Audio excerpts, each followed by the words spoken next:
County, WCCS 101.1 FM and AM 1160.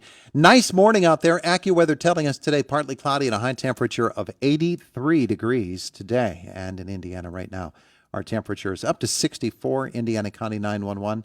Still looking good this morning, and so is the employment picture, the business picture. It's looking better, let's put it this way, than at this time last year. Let's talk with Mark Hilliard. He's the president of the Chamber of Commerce of Indiana County, joining us this morning. Our conversation brought to you by Marcus & Mack, a law firm representing injured people. Good morning. Good morning. Good to have you with us here today. It's good to be here. You have a summit of some sort coming up? Yes. On August 13th, we are bringing back the Business Education Summit. Mm-hmm. It's been hard to believe 2 years since we did this, and obviously last year didn't do it for obvious reasons. But this is an opportunity, and it was started by Jim Struzzi years ago, where we invite individuals from the educational field, high school guidance counselors, principals, superintendents, to meet with various business leaders and discuss multiple issues that could affect workforce throughout the county and beyond. This summit led to the creation of the Indiana County Ready program and some other initiatives that the schools are doing in terms of career readiness in the past.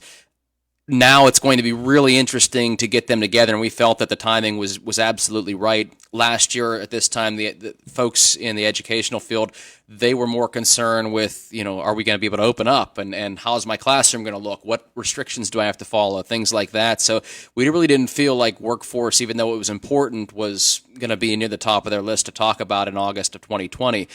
Now I think it is going to be at the top of the list of many individuals, certainly the businesses who have seen a lot of different needs than maybe 2 years ago in terms of workforce. And I think that uncovering some of those challenges and being able to see what options might be available for schools and for some of these guidance counselors to be able to work with the future workforce, with these students who are going to be sophomores, juniors, seniors getting ready to enter the workforce and graduate, or even go into college. So what kind of challenges there might be there. So we're looking forward to this.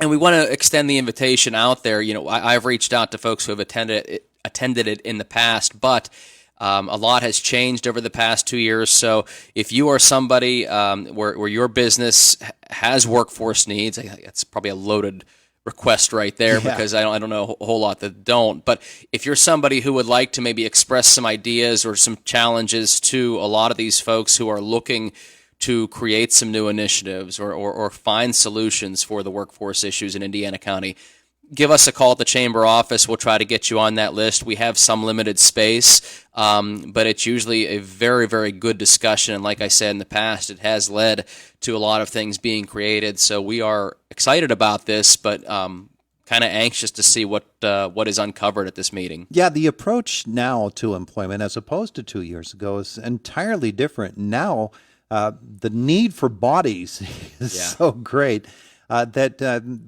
companies are finding it difficult to find people who are willing to work because it's such a competitive environment. If you're looking at it for a sports analogy, it's advantage potential employees now as opposed to employers, and so those challenges have to be met, because in order for these companies to remain viable and to remain in business and for the overall economic health, we need them to find people to work. Absolutely. We need people in the workforce right now. We don't need them.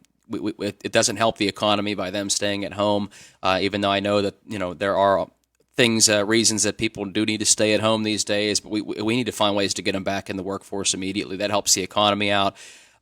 Certainly, if you wanted to work and you're ready to get back into the office or whatever that office may be, you within reason, you have it's, how do I want to put it? It's a buyer's market for them. They're able to go and find a lot of different opportunities that are going to pay them pretty well right now, because people do need help. So, a couple of years ago, it was about the quality employee. I still think that is the case, in terms of the essential skills.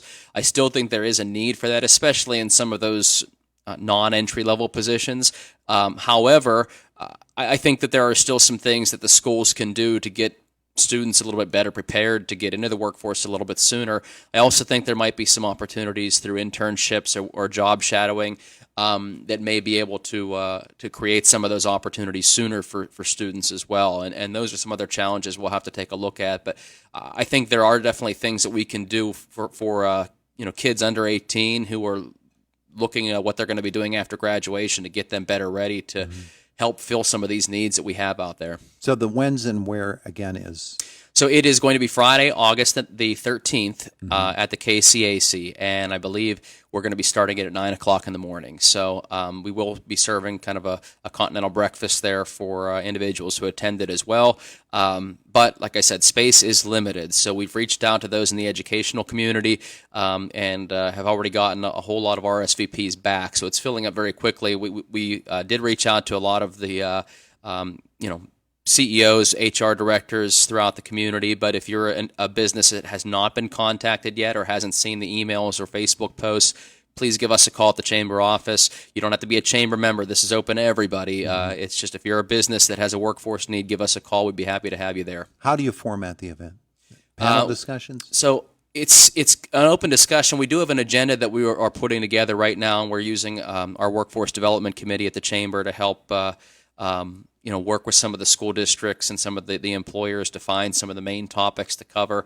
And we'll try to cover 2 or 3 primary topics and leave it open to discussion. And then after those, we'll kind of do an open discussion and throw it out there. But usually, once we get 1 or 2 topics out there, the rest of the agenda kind of fills itself up because the discussion leads itself into one direction or another where we see what the greatest needs are. But we do have a couple of agenda items and a couple of questions and topics we're going to be focusing on first, and then we'll kind of go from there. But if there's a topic that really hits home with you, give us a call at the Chamber too, and we'll make sure we consider that because we're right now starting to develop that agenda. Mark Hilliard with us, president of the Indiana County Chamber of Commerce here on Indiana in the Morning. Let's talk about other things you have coming up.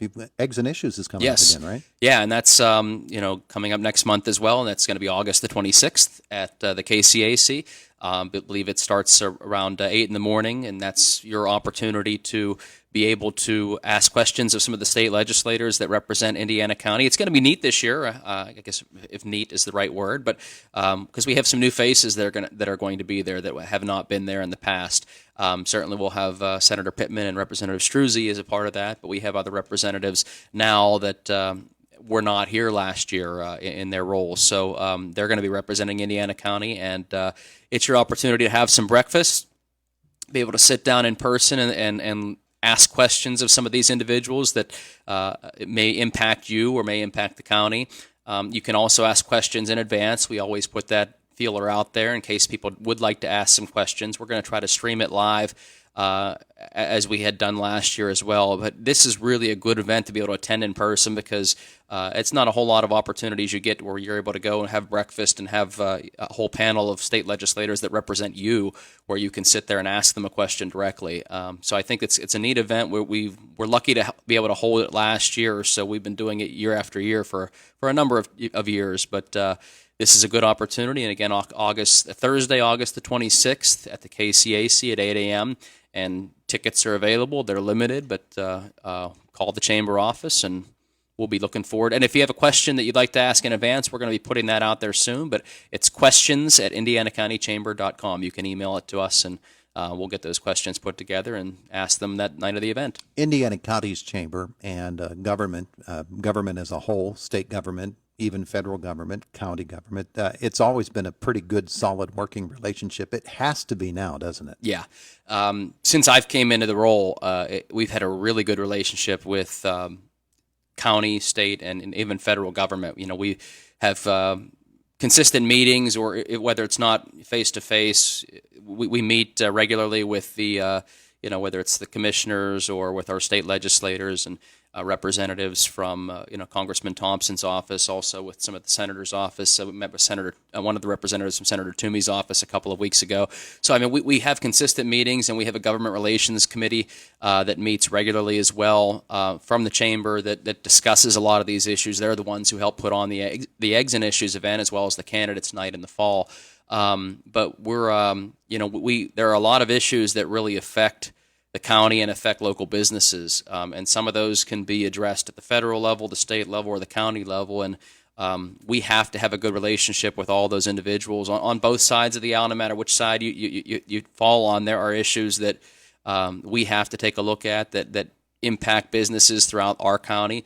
Now more than ever, that seems to be the case. And, we have a very good relationship with all of those folks. And we're proud to be able to do that and be able to have that kind of relationship. And we need it because we work together with them on a lot of different initiatives, and we need their support and we need their ear sometimes to be able to bring up questions to them. Some months ago, you had the opportunity to testify before a legislative committee about Reggie and its impact and what you were looking at as how it would affect Indiana County.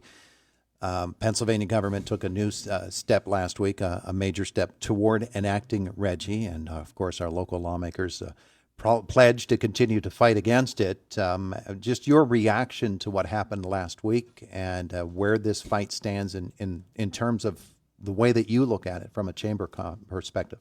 Well, first of all, and I've been outspoken about it, as anybody in the county should be, if you're concerned with the economy of Indiana County, regardless of anything else, you should be opposed to Reggie. It's going to have a detrimental impact, very severe to the county in terms of the loss of jobs and the loss of some of the other non-direct impact to the county in terms of the jobs that will be lost. But I mean, we're talking a lot of people that they're not even going to live here anymore. They're going to have to move out of the area with their families to be able to get work. So I'm absolutely opposed to it, as I'm hoping most people in the county are.